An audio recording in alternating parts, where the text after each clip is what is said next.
Hi everyone, this is Jewish Talk coming to you live from Nassau Community College, 90.3 WHPC, streaming live on all the iHearts and the iTunes apps, and of course, let your friends and neighbors know that you can hear us directly at nccradio.org.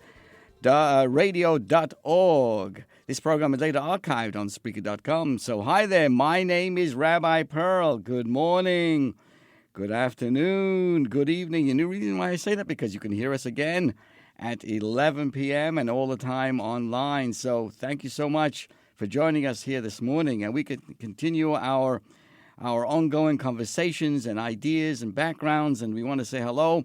We can be seen on Facebook at WHPC, and we can also be on my own Facebook page, Anshul Pearl. So good morning, everybody. And if you put a post up, we'll be happy to recognize this and say hello to you and to everybody out there on our Radio Land. I'm waving to you, and I'm waving to everybody out there. So good morning to Sharon Jacobs, Boker Tov to you, Sharon, and to everybody else joining us today. So where do we begin? Where to begin on this great, thank God I was so happy coming to the studio this morning that it was not as cold as yesterday going to shul. My goodness, but we made it, everybody. And I said to everybody in the congregation, I said, you know what, why don't we just pause for a moment and appreciate what we have. We have heat, we have homes, and to remember those who are homeless, those who don't have all the comforts that we have. We should appreciate that and not ever to forget to share with others as well who are less fortunate. So let's begin. I want to emphasize that in the Jewish calendar this year, it has a special name. It's called the Year of Hakel. Hakel means to gather. Let me give you an idea of how to understand this. Imagine if the entire America gathered every 7 years on the White House lawn to re-accept the Constitution. The president would read the Declaration of Independence and selected passages from the Constitution, and the nation would recommit itself to the ideas that all men are created equal, that they are endowed by their Creator with those unalienable rights, that among these are life, liberty, and the pursuit of happiness. Can you imagine this was being done every 7 years? Everybody got together in Washington. Now, well, in Judaism, we actually have such an event. It's called Hakel, Hakhel. It was an event of the decade. It was the only occasion which required attendance from every Jewish man, woman, and child. Although there were mass pilgrimages, as we all know, for each of the three major Jewish holidays, usually it was only reserved for the men and able-bodied young people, while for Hakel, for this gathering, there were no exceptions. Every Jewish man, every Jewish woman, every child would attend. It was the occasion when every member of the Jewish people gathered together in one place. Now, imagine the feeling today if we would be in a place together with every single one of us living, the entire, world, the entire Jewish world was in one location at the same time. Amazing feeling it would have. Well, every 7 years, the evening following the first day of Sukkot, the entire nation would gather in Jerusalem and meet in the courtyard of the temple. There, they would listen to the king of Israel of the time, read selected powerful passages of the Torah, and specifically those from Moses' own farewell speech, from his own last will and testament, which is found in the book of Deuteronomy. And the purpose would be to inspire everybody there to renew their commitment to God and to Torah, and to leave an extremely powerful impact, especially on the children. In fact, Maimonides tells us that such a gathering, it was like standing at Mount Sinai all over again, of course, without the sound effects. And Charlton Heston wouldn't be there for that particular event. So seriously, this year, typically there would be 6 years of biblical times, there would be 6 years of work, there would be a year, the seventh year is called the sabbatical year. And as we started the new cycle, considered like the 8th year, but really it was the beginning of the new cycle. This special gathering took place, and this serves to inspire everybody as they went back into the normal day-to-day routine. The Rebbe explains that even though physically we don't have such an event, nevertheless, spiritually, the concept of coming together is so important to inspire each other. And in a certain sense, our own program here is a Hakel gathering. All of us come together each Sunday morning. We share ideas. I listen to what you have to say, and I want to say a special a welcome to Jean Brandeston, Linda Zellickson, and to Lavana Cohen-Lichter. And we look forward to seeing everybody. So, this is the year of Hakel. This is the year when this took place. And every gathering we mention and we recognize, and we use the opportunity for this positive interaction. I want to share with you today an interesting angle to the story, a certain fact that discusses the preparation for this assembly. Again, the assembly is called the Hakel. What does the Talmud tell us? Now, I understand today, if you wanted to make an announcement to gather and come together, you would, you basically would, send out a text, send out a direct message. You could do Instagram, you can do on Facebook. But in those days, how would you gather? How would you invite everybody to come and encourage them to come and let them know what time it is? Well, guess what? In those days, the priests, the Kohanim of the time, would stand in the streets, in the public places, and they would have golden trumpets. And they would blow their trumpets to remind everyone to assemble at the Temple Mount. And here's the clincher. If a Kohen did not have a trumpet, people would say, look, it appears that he is not a true Kohen. And the residents of Jerusalem would, in order to provide all these golden trumpets, obviously the market went up, and it would cost a few bucks to rent these trumpets. Okay, now this seems at best a rather unfair. The Torah explains what is the job of a Kohen. If you go to synagogue, a Kohen gets the first aliyah, but it goes back to the fact that they would serve in biblical times as the religious and spiritual leaders of the people, and those who had questions on Jewish law and observance would come to such individuals. In a certain sense, the Kohanim in those years, they were like the first rabbis and spiritual leaders of Israel. So they would serve in the temple, they would be part of the sacrifice ceremonies, they would help the pilgrims who came there, and they would answer questions in reference to all kinds of intricate laws that relate to purity and impurity.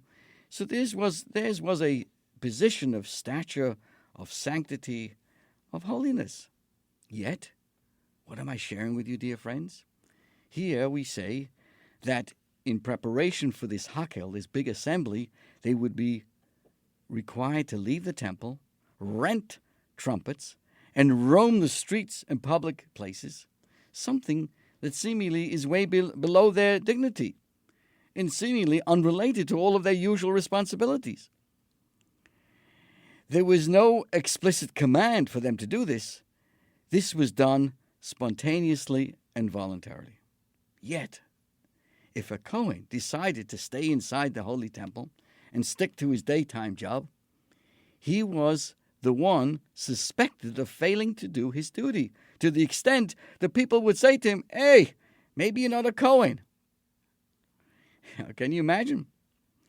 He may have worked hard and loyally for the last 7 years, giving no one any reason to question his validity, yet now, because he does not go out there and blow those trumpets in the streets to gather people for the Hakel, it seems he is not a true Kohen.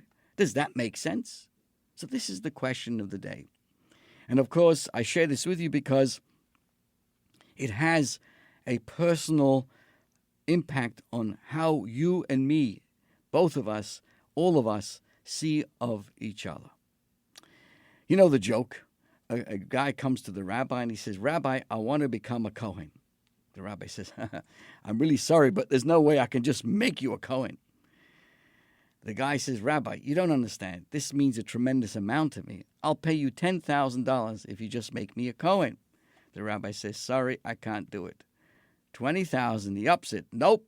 50,000, nope. 100,000, nope. Exasperated, he says, listen, if you can't, I'll just go to the temple across the street, and I'm sure they will know how to do it for me. So the rabbi finally agrees. And then he says to him, just out of curiosity, tell me, why do you want to be a Cohen so badly? Why does it mean so much to you? And the man replies, it's very simple.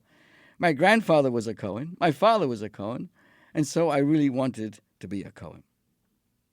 So let's understand who and what is a Cohen. And when we get to understand who that personality is, it'll come to appreciate the significance of the importance of every Kohen getting that golden trumpet and going out there and gathering everybody together.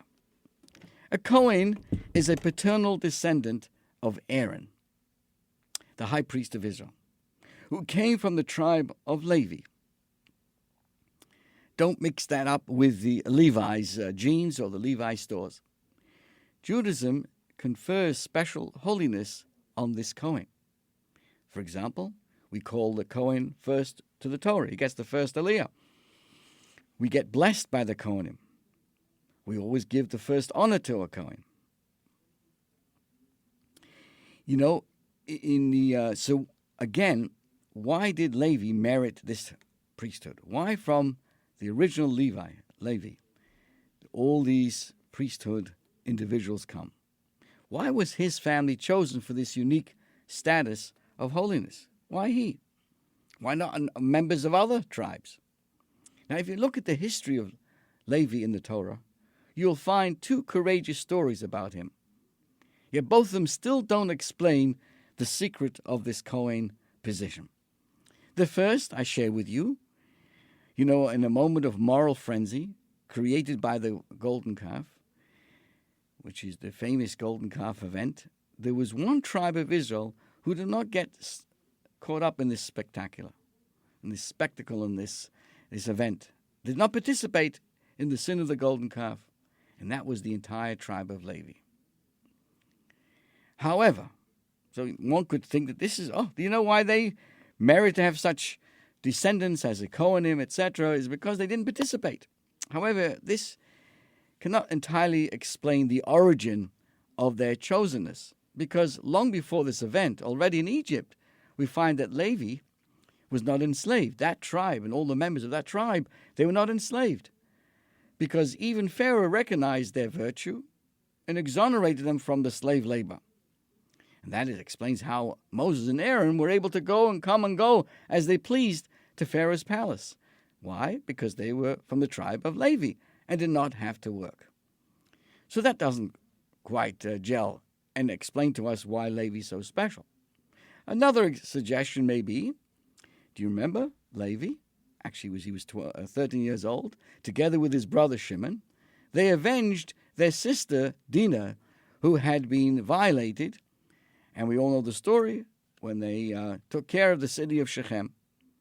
But even that, too, can't be the cause of Levi's gift of holiness, because they really got criticized for what they did, very heavily, by their own father, Jacob.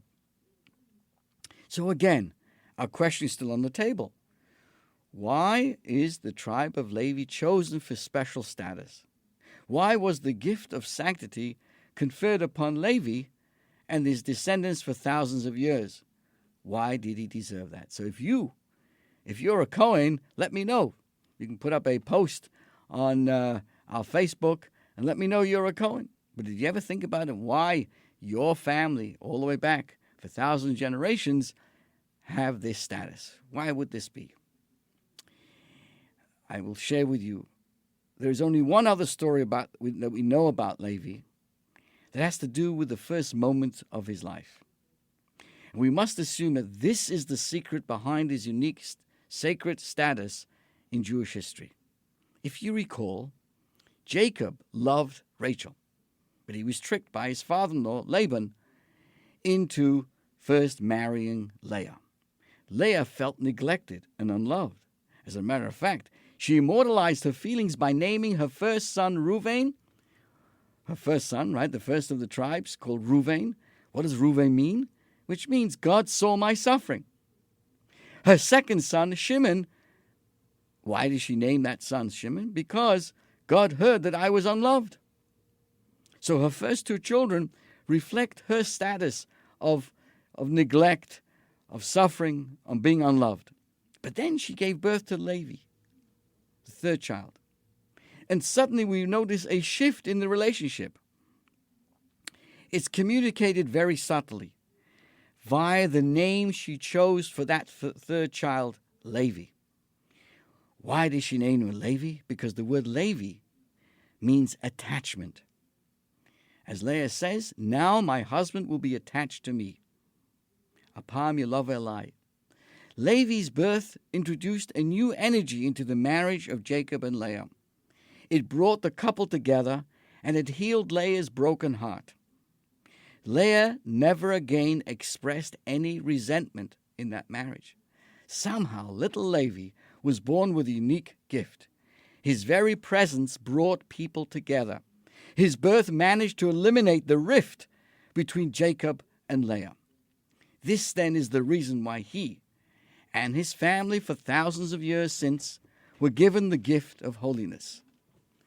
For what does it mean to be a holy person in Judaism? Dear friends, I hope you're sitting down, and I'm going to repeat. For what does it mean to be a holy person in Judaism? You're going to be blown out of the, the answer is, my friends, do you know what it means to be a holy person in Judaism? That you know how to bring people together. I know many people are falling on the floor right now. Yes, people who bring people together are considered holy people. People who lie, who disintegrate and create havoc and separation are not considered holy people. In Jewish thought, the holy person is the one who is in love with people.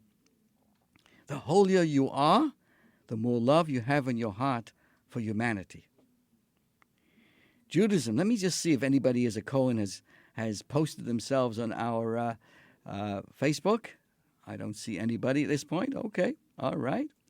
But I do want to say hello to everybody joining us. Thank you so much. Judaism never condoned ascetics or hermits, those that the presence of others perturbed them.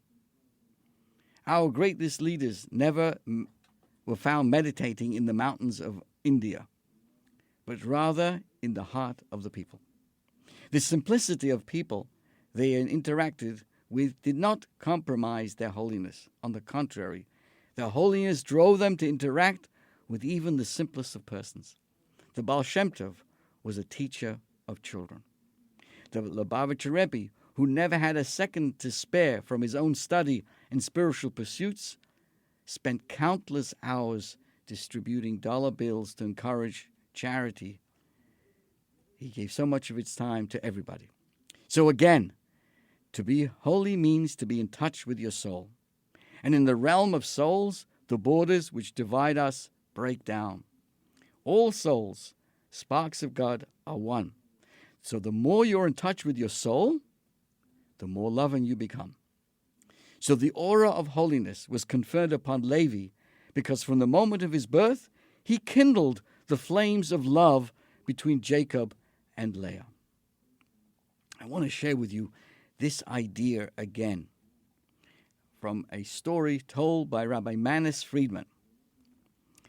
He says the following. He was once invited to speak to a group of women who they shared the same problem. They had become more observant, but the husbands were not happy with it. A Chabad rabbi had moved into town. He was giving classes, and these women had attended. And as a result, they became more inspired to be more observant of the Sabbath and more observant of eating kosher, while their husbands had no idea what happened to them. So they all came to this Rabbi Manis Friedman to ask him what to do. I'd like to share with you the conversation. He first said, let me explain to you what your husbands are feeling. You came home one day and said, hey, honey, We have to keep kosher.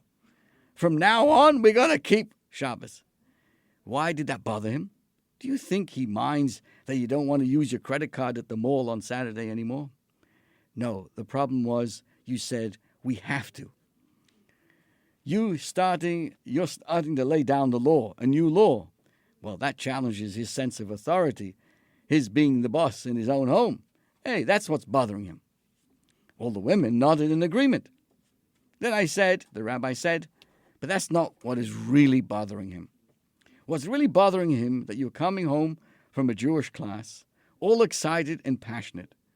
But you're excited and passionate about something else, not your husband. You're in love with Judaism, so you are in love with something else, not him. That's what's bothering him. Again, all the women nodded. And again, the rabbi says, but that's not what really is bothering him. The real problem is that they can't compete with your new love. If you were in love with another man, no, they would try to compete for your affections. But you're in love with God. Oy Gewalt. How are you supposed to compete with that? And again, they nodded. So the rabbi said, but that's still not what's really bothering him. Let me tell you what's really bothering him. You came home and said that the rabbi taught that God wants us to keep kosher. So we have to throw out all of our dishes and keep kosher. You came home saying God wants us to keep Shabbos. So we must give up our Saturday golf and shopping and keep the Sabbath. So when he hears this, he asks himself, what if the rabbi teaches you that God says you have to get rid of your husband because he isn't religious enough? What will you do? That's what's really bothering him. They nodded again. So the rabbi asked these ladies, well, what would you do? What if the rabbi tells you to leave your husband because he isn't with the program? He isn't religious enough. What would you do? And they were all silent. You can't answer? The rabbi says, I'm glad I'm not your husband. Well, let's see. What does Torah say about this? Are there any precedents for this? Does God ever ask someone to give up their loved one? Yes. Take it easy. Take it easy, everybody. Take it easy. Stay with the program. The binding of Isaac. God tells Abraham to give up his beloved son as a sacrifice. Abraham does not hesitate. He wakes up early in the morning, brings Isaac up the mountain to sacrifice him. So, can we learn from here that if God asks us to give up our beloved, we should do it right away? Isn't that right? No, my friends. Don't get nervous. It's wrong. That's not a good precedent. God didn't ask Abraham to reject Isaac, to expel him. Rather, God was asking Abraham to elevate him, to raise him up. So that's not a parallel to dumping your husband. God didn't want Isaac to be punished or rejected because he was not good. On the contrary, he wanted to uplift him and elevate him because he was so good. So let's continue. Where do we find God telling someone to dump their loved one because they're not good enough? The answer, my friend, is not blowing in the wind and not blowing in that balloon anywhere over America. It was with Moses on the mountain. If you remember, the Jewish people had worshipped the golden calf, a worst possible sin. And God says, that's it. That's it, baby. I've had enough of these people. I'm going to wipe them out, and you, Moses, will be the father of a new chosen nation. Basically, God is telling Moses to dump the Jewish people. They aren't religious enough, and that's the precedent. So, my friends, listen carefully. What did Moses do? What was his response? Moses says, fine, I'll dump them, but I'm going to go with them. If you reject them, you're rejecting me too. They will be dumped, and I'm going with them. So there's your answer, says the rabbi. If someone tells you, God would want you to leave your husband because he's not religious enough, you say, fine, I'm going with him. I'm going to. Because of all the principles of the Torah, the greatest is love. This then, in essence, is the personality of the Kohen that we're discussing. A man who creates love where there existed estrangement or apathy. It's a person who creates peace where there was once conflict. As we well know that Aaron, the quintessential Kohen, was defined as someone who loved, a lover and pursuer of peace. Ohev Shalom, v'roidev Shalom. A lover of all creatures. To be sure, Sure, the day-to-day functions of the Cohen seems ritualistic and legal, but it was all inspired by underlying care. Why did he dedicate his life? Why was he hanging out and doing all these things in the temple? The underlying care for the physical and, more importantly, the spiritual was all part of that person recognizing that he was there to help someone else out. Now we understand why the Cohen's actions during this Hakel revealed if he really was an authentic Cohen. A real Cohen is one who, when the opportunity arises, runs out of the temple, unites his brothers and sisters, assembles them all together as one to ensure that everybody remembers the inherent oneness that we all stand together. To achieve that, the Cohen would run through the streets blowing the trumpets, because that's who he really is. And this is what he really does. In Judaism, the person we look up to, the individual we go to learn from, the sage qualified to determine purity and impurity, is not the one most separated and disconnected from common folk, but the individual who shares and expresses the most caring and loving. My friends, it's important for us to remember that what applies to that individual Kohen that we're discussing here applies to every single one of us. Every single one of us are a person of influence. Doesn't matter. You don't need a corner office in some fancy building. Every single one of us in our family, in our community, or whatever, we all have the ability to be that Kohen personality, which means to say, to stand tall in bringing people together, to stand tall and to blow your horn, so to speak, just as the Kohen would blow his golden trumpet. We all have the ability to bring people together physically, spiritually, the way we talk. And you know, there's one way that we can bring people together. If we ourselves express ourselves with that caring for another human being. If we don't look to judge people, we are becoming a person of holiness. A person of holiness, as I'm emphasizing this morning, is not someone who goes out of the way to disrupt society, to undermine unity, to create, a lack of civility in conversation. Someone who understands and listens to someone else's opinion. He doesn't have to always agree, but he can always listen. Maybe there is something to learn from that. So certainly in this year of Hakel, we have the opportunity, every one of us, to be a person of good influence, of bringing people together on many, many levels. I want to continue now our conversation as we've been talking about. I want to say good morning to Zalman Weg. He's inviting all of us to an amazing Kiddush this Shabbos. Please don't forget, come early, and you'll have some great, great food. Karen Dombeck, thank you, good morning to you. Gina Marie, and let's see now, everybody else joining us. I want to make sure we have everybody so that nobody gets upset here. Good, thank you so much, everybody. So let's go now to our main topic for today.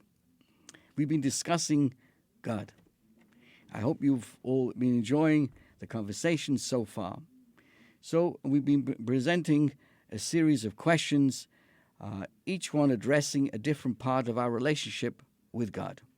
And today, I'd like to share with you the answer, or attempt to answer, why we can't see God. Second question is, can we reconcile God with science? Now, this question is pretty straightforward and self-explanatory. They say that seeing is believing. If God wants us to believe in Him, wouldn't it be the simplest way to accomplish this is to make Himself visible to all of us? And fatek. Okay, let's take this question all the way to its natural conclusion. You want to see God. Let's say I could muster all my rabbinical and mystical powers and grant you that wish. What would that look like?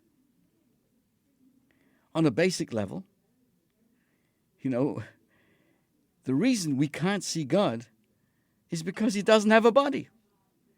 He is not physical. He's not three-dimensional.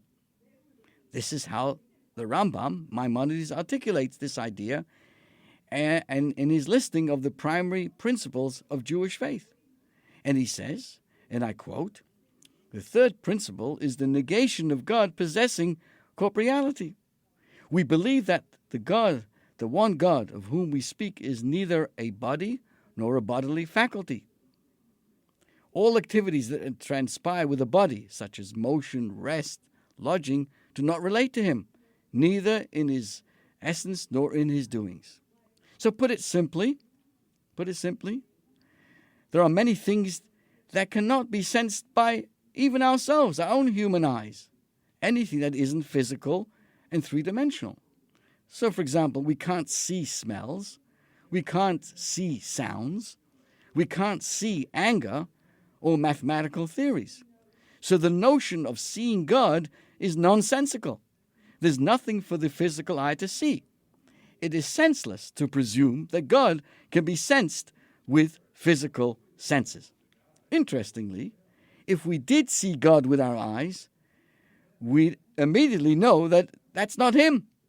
It must be some sort of optical illusion or a trick that someone is playing on us. So, to summarize this, God can't be seen by the physical eye because he has no physical form. That seems to settle it, right? It's pretty simple. God doesn't have a body, Shoin, so our physical eyes are unable to see him, period. But actually, it's not so simple. After all, when we ask about seeing God, we don't only mean it in the physical sense.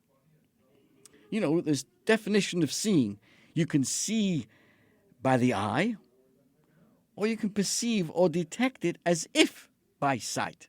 When someone tells you something and you say, "Oh, I see," you know what that means. And it has nothing to do with your eyes. If I ask you, "Have you ever seen love?" what would your answer be? With which of the two definitions would your answer be consistent? You saw love with your eyes, or did you perceive or detect it as if by sight? So the question why we can't see God has not really disappeared, excuse the pun. It makes sense that we can't see him with our eyes, but why can't we perceive him in some other ways? The question is all more troubling because there are plenty of people who have seen God. There were even mass revelations when everyone got to see God. What am I talking about? We all know that this past Shabbos, in the synagogues around the world, we all read about the crossing of the Sea of Reeds. And to talk about Sea of Reeds, I want to say Mazel Tov, a happy birthday to Trish Soshnik, whose birthday is today. What happened at the revelation of the sea? And here's the example given. A human arrives in a province, accompanied by his inner circle. All right, the king comes, the warriors ride at his side, and he's preceded and followed by legions of soldiers. Yet, because he is human like all others, everyone asks, who is the king? Right, because he's surrounded by everything. However, when God revealed himself at the Sea of Reeds, the Red Sea, there was no need for anyone to ask, which one is the king? When they saw him, they recognized him, and they all proclaimed, Zeh Keli v'anveyu. This is my God, and I will glorify him. Everybody saw God. That's what it is. And they recognized God. A few weeks later, when all of us were standing at the foot of Mount Sinai, it happened again. God says to Moses, "Tell the Jewish people, you have seen that I spoke with you from the mountains, or from the heavens." So we see that the Torah is filled with stories of prophets seeing and speaking with God. The fact that God has no form or image didn't prevent him from allowing individuals or even the entire nation from seeing him. So once we get past the defining seeing as being only with naked eye, and we understand it also means perception, it makes perfect sense. So how are we to understand all of this? So we ask again, why can't we see in the sense of perceiving God? It's possible to perceive God, even if not with a physical eye. Indeed, again, I want to emphasize, God did reveal himself in the past to individuals, to prophets, and to community at these special events, crossing of the Sea of Reeds or at Mount Sinai. So why then can't we see him? There's a long-standing Jewish tradition to respond to a question with another question. Why is that, you ask? Why not? I will now follow that tradition. You asked, why can't I see God? And I respond with, why do you want to see God? The truth is that seeing God, while uplifting and inspiring in the moment, doesn't really guarantee belief or compliance. The proof is in the pudding. I just mentioned 2 instances that transpired within weeks of each other, wherein God revealed himself to a nation. What happened a few short weeks later, after seeing God in these events? Guess what? As I mentioned earlier on, 40 days after the Sinai experience, everybody was worshipping the golden calf, except for the tribe of Levi. Seeing God is no guarantee. Why is that? You see, when God reveals himself, it is an overwhelming experience that we are unable to resist. It is highly inspiring and uplifting, with the inevitable result of immediate submission and attachment. But there are 2 glaring problems with a relationship that's initiated by God and not of our own effort and doing. And that is, A, it doesn't really change us.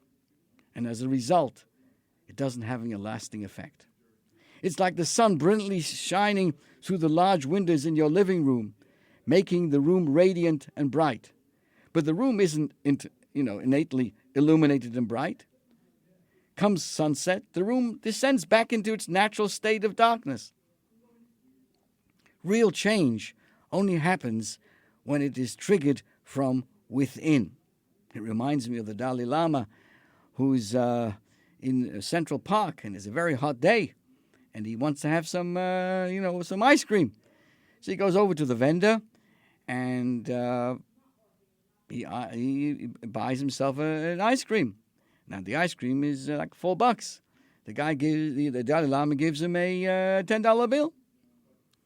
So he gives him the money, and the guy gives him his ice cream, and he's standing there. He says, what about the change? So the vendor says, change has to come from within. Just a little story. You see, change, by definition, can't be imposed. If it's imposed, it's compliance, it's not transformation. This is true even if the imposition is pleasant and desirable. For change to be authentic and enduring, it must come from within. It must come as a product of our own efforts. And I'd like to share with you a text that speaks about our relationship with God. That we must work. There's a profound advantage to spiritual revelation that comes from our own efforts. Because when it's your own efforts, our own efforts, it's tailored to our abilities. It's me, it's you doing it. So it's more close and it's more personal. Number 2, at that point, we're not living with a handout. We're not living like the bread of embarrassment, it's called. So, additionally, the effort and the toil fashioned by the person fits into a container. The person has become a vessel. And it stays with him because of his or her own effort. Putting in the effort to relate to God is infinitely more valuable and cherished than relying on a divine revelation or an initiative. As the previous Lubavitcher Rebbe writes, we must serve God by our own efforts. Our service is higher when we are led by the hand from above, but is more precious when it's generated by our own efforts. This is why God generally does not allow himself to be seen. It would not be very useful inasmuch as it would not be lasting. And also, He wants it to do it on our own.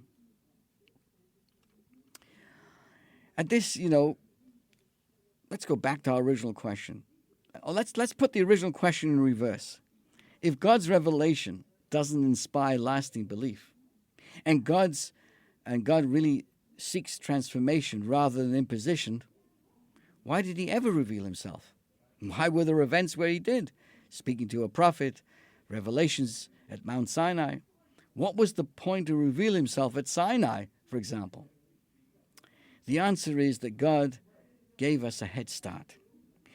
Once God broke the barrier between himself and us at Mount Sinai, it opened the door for us to seek and yearn for him on our own initiative, without it being inspired or imposed from above. And so we seek him out. We had a chance. We got it. We've seen it. We had a taste of it. And if we do a very good job at it, maybe we get to see God. That's what being a prophet is all about. And over the centuries, we've honed this yearning and desire to near perfection. Guess what? All the hard work of all of us over the generations is cumulative. And very soon we will reach a time when we will see God. And simultaneously it'll be because of the result of our work. As we internalize that revelation, and as we would say in the vernacular, we will be able to have our cake and eat it too. And clearly we look forward to the time when godliness will be recognized by the entire world. It will not only be uplifting and inspiring, but also at that point it will be authentic and lasting. Because rather than embracing God as a result of seeing him, we will see him because we embraced him from our own volition throughout this long exile. So again, God gave us a head start, broke the barrier between himself at Mount Sinai. But this opened up the door for all of us to seek, to be excited, to yearn for him on our own initiative. And when Mashiach comes, we will all see God. What about our second question for today? And I do want to thank everybody for making your comments on Facebook. Good morning to Cheryl Varon Kowarski and everybody else joining us here today. Thank you so much. Our second question, dear friends, you can appreciate, in our short program, we can't go through this in great detail, but these ideas are here to help us whet our appetite. And of course, I encourage everyone to seek more in this area. So our second question, can we reconcile God with science? There is a perceived divide between science and religion. And the question asked by many seeking personalities is, can we reconcile science with God? This question has two elements. Do we need God? Years ago, when relatively little was known about the origin, the system, and the function of the universe, the default answer to all of the world's mysteries was, it's God. That was the only way to explain what essentially was unknown. But now that we have science, we're able to peel back the layers. We understand so much about the world. Do we still need God? A second question would be, where's the evidence? Science is driven by search for evidence. The science-minded person only accepts what he empirically is proven. Belief, by definition, not evidence-based, and therefore unscientific. So, can a scientific person believe in God, or for that matter, believe in anything? Now, clearly, this is a huge topic, and much ink has been spilled on this.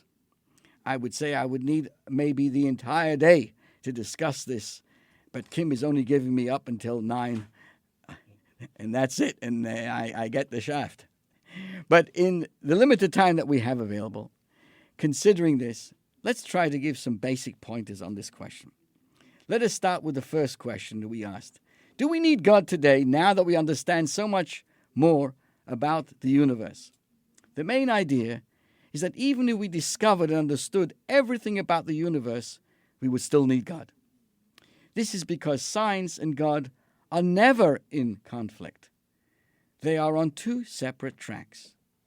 Science explores the world, while God is beyond the universe.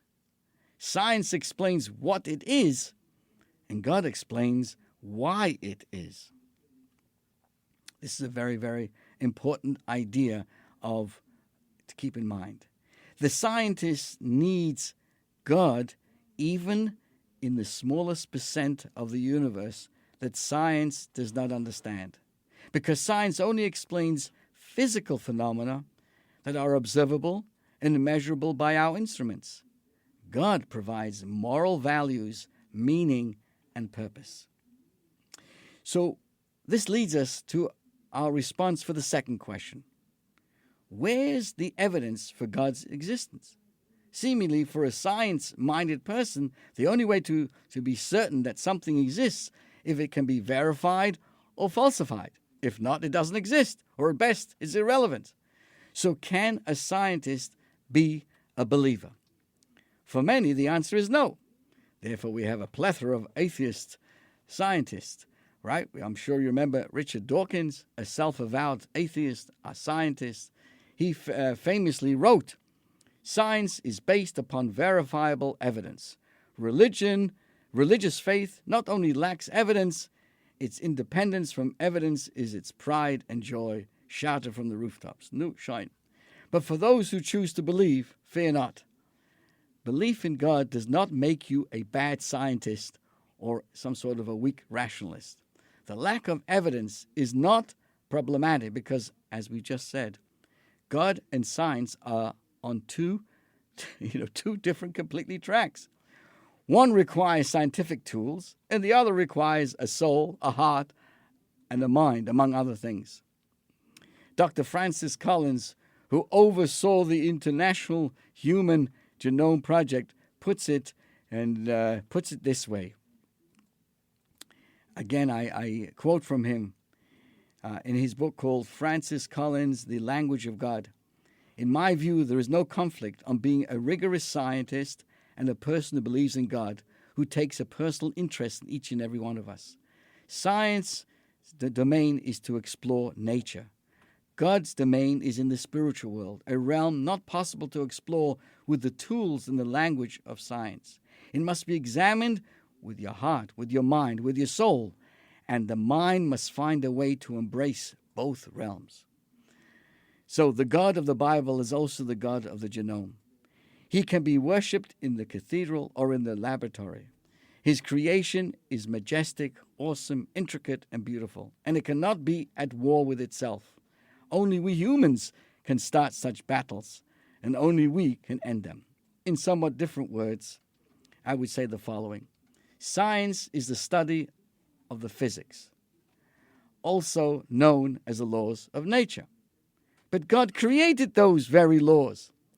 Does it make sense to subject him to those same laws? Clearly, a system is needed to explore God. So again, the lack of empirical evidence for God's existence is not problematic because the study of creation requires scientific tools, and the study of God requires a soul, a heart, and a mind. So again, we've been discussing whether a scientist can believe in God. And I would like to conclude that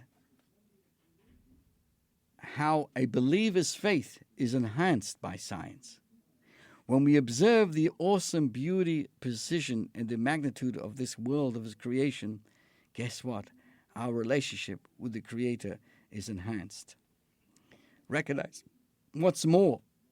As a scientist discovers ever more mysteries of the universe, the hard truth that emerges that there's really so much that he or she does not understand, as discussed by many, many, many scientists, that the more you learn, the more we don't understand. So again, not only does science not pose a contradiction to God and religion, studying science and the ways of the world actually brings us to a greater appreciation for God.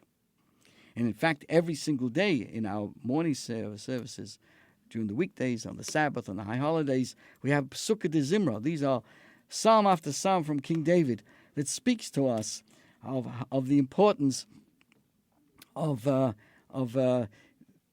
recognizing nature in the world, and looking at nature and appreciating how the sky itself speaks of godliness, how the trees, the birds, and in fact there's a whole book called the Perek Shira, where lists how every single creation, the stars, the moon, the animals, the earth, spiders, I don't know, whatever, the entire gamut of the world are all giving praise to the old God. Their very existence, how they exist and how they interact, and what lessons that we can learn from animals, or anything.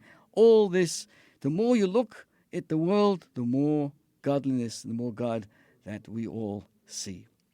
I also want to remind everybody that tonight, that's the Sunday evening into Monday, is Tu B'Shvat, the New Year for trees.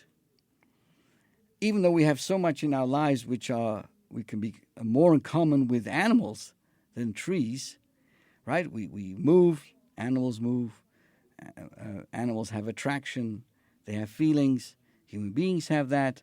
Nevertheless, we don't have a New Year for animals, but we do have what is called as Tu B'Shvat, a New Year for trees. And why would that be? Why would we make such a big deal about the trees? And in fact, tonight, the Sunday night into Monday, the custom is to eat fruits, many items of fruit, different kinds of fruits, particularly the 7 kinds of fruits that Israel is blessed with.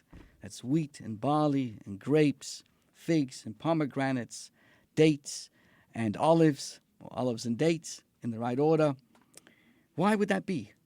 Why would we pause and look at the fruits and look at trees? The answer is because a tree represents the true personality of a human being. In order for a tree to last and not to wither and not to fall down every time there's a wind, it needs strong roots. It needs very strong roots. You know, if you go to the story of Noah, remember, how did he determine that the flood was over? When the dove brought a leaf from an olive tree. And the question is, where did it come from? If it came from heaven, it's not telling us there's no more flood. If it came from a place where there was no flood, again, doesn't help us. Noah was looking to find the end of the flood. And the Rebbe explains what's so unique about an olive tree. It has different kinds of roots than a regular tree. The bush of the tree pot above the ground of an olive tree, it spreads out in a horizontal form. A tree goes straight up. If a tree goes straight up, it can be susceptible to the high winds to push it down, etc. But an olive tree, first of all, what's above the ground grows in a more horizontal fashion. If you were to investigate the roots of a olive tree, you'll find it's very lateral. It creeps and crawls in all the different directions. It doesn't just go straight down like a tree would be, but it goes along. The key, of course, is obviously in terms of Noah, for an olive branch to be already available meant that the water had gone down below, to the bottom. The water had stopped, the flood had gone, and the tree was versatile and was able to produce its leaves. But for us, when we celebrate the New Year for trees, it reminds us of having our own roots. The stronger our roots and our standards and our morality, the stronger we stand. A person who lives very shallow, so to speak, with shallow roots, with shallow foundation in outlook in life, one big argument, one big wind, a gust of wind of something inappropriate comes around, and boom, the tree is down. So on the New Year for trees, we are reminded of the importance of strengthening our roots. The roots are our faith. The trunk of the tree is the results of our roots that gives produces the trunk, which has many circles, represents our own good deeds. But the ultimate tree is the one who gives fruits. If a person wants to look at their life and say, am I living a life worth living? is if what we do brings results. It brings fruit, right? We eat fruits on this holiday to remind ourselves of being a producer, bringing, right, just like a fruit has its seeds for other trees, so too our lifestyle, things that we do in our life. What's the results? Is someone else's life elevated by what we're doing? Is everything we do just for ourselves? Is there anything that we do that we could say is making the world a better place? New Year for Trees reminds us of that ability to have very strong roots below the ground. You don't see those roots, right? They're under. If you start to see roots of the tree, you can give a hak azoy, and the tree comes down. So it's hidden. That's our faith in the Almighty God. The trunk represents our own results, but ultimately, it's not just about ourselves being thick and strong, but to have very strong branches upon which beautiful fruits are growing that carries the seeds for future generations. This is your host, Rabbi Perl, wishing you a fantastic week. Happy Tu B'Shvat. Till next week, be safe and stay warm.